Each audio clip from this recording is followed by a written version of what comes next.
If you're a fan of the Doom franchise, chances are you've already heard of Quake. Developed by ID Software, Quake actually was created as a successor to the extremely popular Doom series by ID. Quake also included an online multiplayer which contributed a ton to its popularity and helped solidify its place as a major name in the online gaming world. In 1996, ID would publish the first Quake title, which focused on a player character in a unique world with a dark fantasy and medieval theme to it. Eventually, Quake would also branch into some other settings and storylines, but that's a topic for another video. After making a video about Doom 64 the other day, I figured it would be cool to take a look at another hallmark of the first-person shooter genre and talk about how it's like playing it in 2023. If you're new to the channel, be sure to hit the subscribe button and turn on notifications so you never miss out on another upload, and without further ado, let's just get right on into the video. When you first load into the single-player part of Quake, you can instantly tell it's a bit similar to Doom in that it's quite linear and it's a first-person shooter game. Duh. You also similarly have to go through each level, find a way out, and there is a puzzle component to it. Personally, that's one of the things that I find very fun about the Doom games. The puzzle aspect gives it just a bit more depth to the gameplay, and it doesn't make it bland. Quake also has a unique setting in that it's a dark fantasy. So if you want to know what dark fantasy is, it's basically just a subgenre of fantasy that involves more horror aspects to it. Think of things like demons and scary creatures with some gore and terrifying imagery. It also happens to be a genre of books that I write. Either way, when I saw that this game would be a shooter set in a dark fantasy world, I instantly knew that I would love it. Quake was a bit of a step up from Doom in that it introduced 3D graphics and models. Now, the sprites are not just 2D or simply pixelated, there's some more 3D to them, which is a big deal. I think it's important to look back at some of these older retro games just to see how much the gaming industry has progressed. For context, Quake is approximately 27 years old. Compare it to first-person shooter games today and you can see just how far we've come. But if it weren't for games like Quake, we wouldn't have the first-person genre that we do now.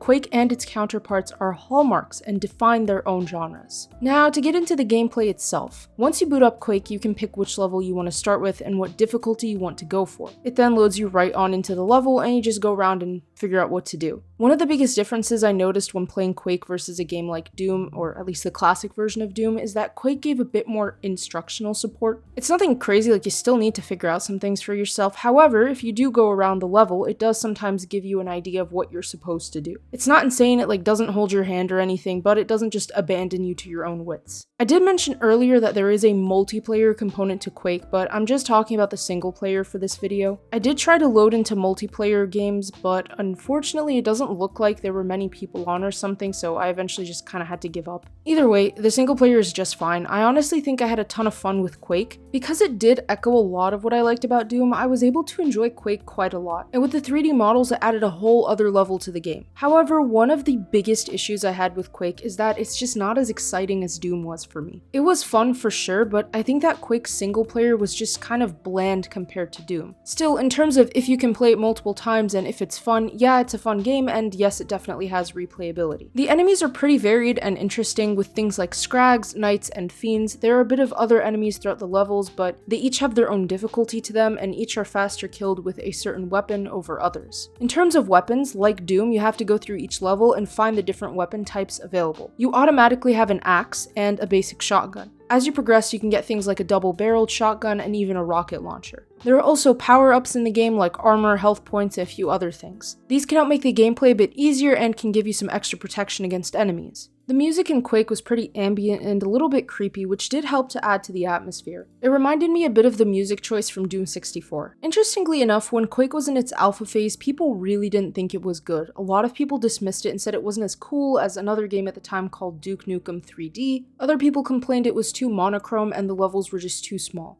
Upon release, Quake became almost an instant hit, and it was highly beloved by players, critics, and journalists alike. For the most part, people loved the world of Quake, its gameplay, and the multiplayer component especially. It was one of the first FPS games to allow for online gameplay that didn't require LAN. If you're still a bit young, before the internet became the advanced behemoth that it is today, people would gather and host LAN parties to play multiplayer titles together. What Quake did was that it didn't require LAN anymore. You could just play with other people from your own home. If you want an in-depth explanation of what LAN is, Just go look it up. The funny part about this whole thing is that Quake's single player wasn't really that popular. It's not like Doom's was or anything. Most people just focused on the multiplayer part of Quake. I really wish I could have gotten some gameplay of Quake's multiplayer, but it is what it is. Some people were still pretty disappointed with the single player part of Quake because when compared to other titles around the same time, like again Duke Nukem 3D, Quake's single player was not very detailed, and despite its 3D, some felt like its technological changes were a bit wasted. For instance, Duke Nukem 3D had 2D sprites, not 3D sprites, but people felt like it was more immersive and had more environmental detail. Honestly, this kinda echoes pretty much what my complaints about Quake were. It was a bit monochromatic, and despite the fact that its sprites were 3D, it felt like it could have just been a little better. For some fun facts about Quake, it was actually originally going to be called Time Quake, and it was also the first ID Software game to not release on floppy disks. There's another old technological term for you to look up. To give you a very, very basic breakdown of what a floppy disk is, it's like a large disk where you could store like computer programs and files, sort of like a flash drive today. Obviously nowadays you can play Quake on many platforms and it's not just a PC game like it used to be. But still, I think Quake was a revolutionary thing for online multiplayer games and in general for PC gaming.